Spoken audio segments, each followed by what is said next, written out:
Dragi prijatelji, dobar dan. Danas odgovaramo na pitanja koje ste nam u proteklom periodu slali putem Total Srbija web sajta i društvenih mreža. Moje ime je Dragoljub, a vi gledate video specijal Pitajte majstora.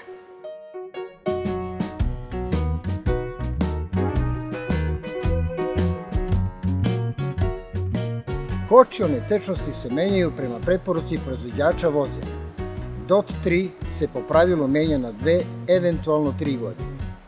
DOT4 na 2 do 4, a DOT5.1 i klas 6 na 3 do 5 godina. Moguće je da se propiše i promjena na osnovu stanja fluida, odnosno u zavisnosti od sadržaja vode koji ne bi trebao da pređe 3% i koji određuje ovlašćeni servis.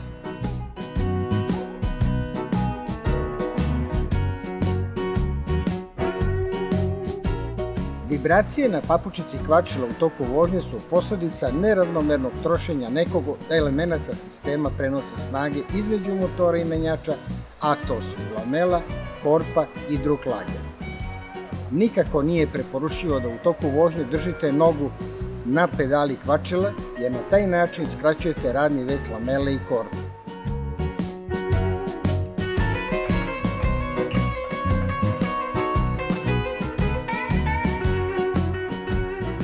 Zamena malo hladnjaka na svim iole savremenim automobilima je vrlo zahtevan posao u smislu vremena koje treba posvetiti toj radnji i položaja tela koji treba zauzeti da biste došli do njega. Potrebno je najprije spustiti vodu, zatim rasklopiti celu srednju konzolu, a stvar dodatno komplikuje i potreba za posebnim alatom koji je specifičan za svako vozilo. Iz tog razloga savjetujemo da tu intervenciju poverite stručnom licu.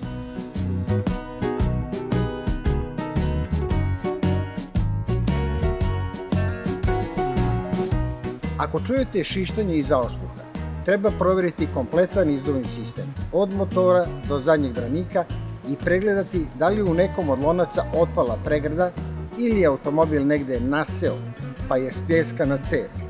Uglavnom, iz nekog razloga je došlo do zapušavanja sistema i to je verovatno uzrok zašto se čuje šištanje.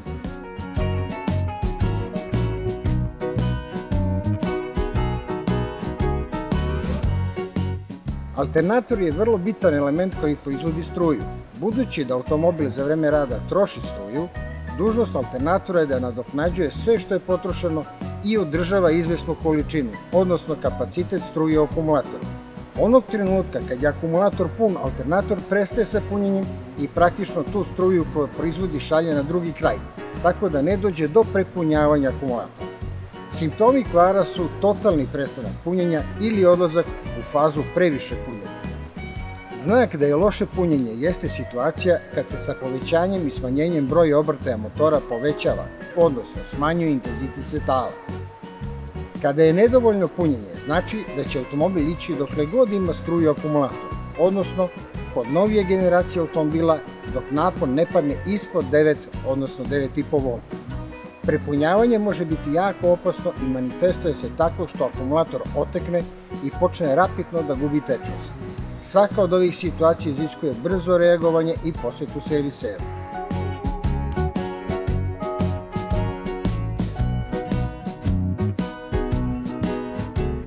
Turbopunjač i turbokompresor su dva sistema čija je uloga da povećaju količinu vazduha koji se ubacuje u motor, a time i snagu motora.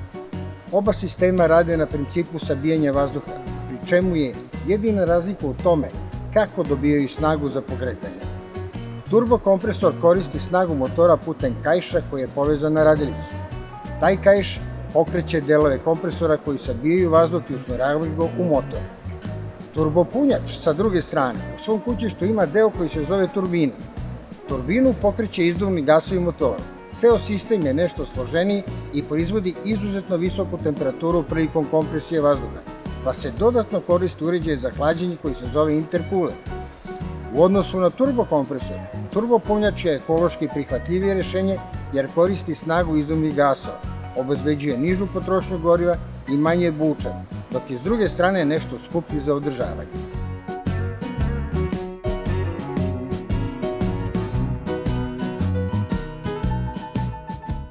Nije neophodno da pomešate antifriz sa destilovanom vodom pre dolivanja u kompenzacioni sud.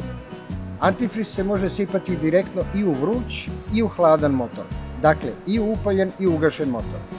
Ako je motor ugašen, ta tečnost će dominirati u gornjoj posudi iz koje se zahvata rashladna tečnost za ceo motor, koja momentalno pri paljenju automobila biva uvučena u sistem, tako da će i ona vrlo brzo biti zamešana sa ukupnom količinom tečnosti.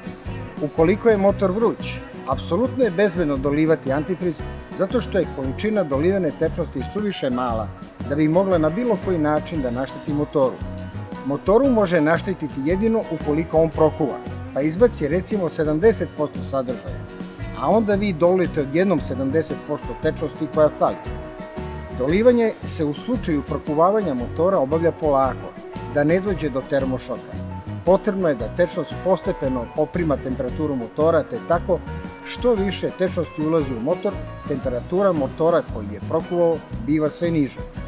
Nakon dolivanja tečnosti obavezno treba otići u servis i pozabaviti se pitanjem zašto je došlo do prokuvavanja. Nadamo se da su vam ovi savjeti i preporuke bili od koristi. Pratite naš YouTube kanal i Facebook stranicu i slobodno nam pošaljite vaša pitanja i nedoumice. Vidimo se u narednoj epizodi.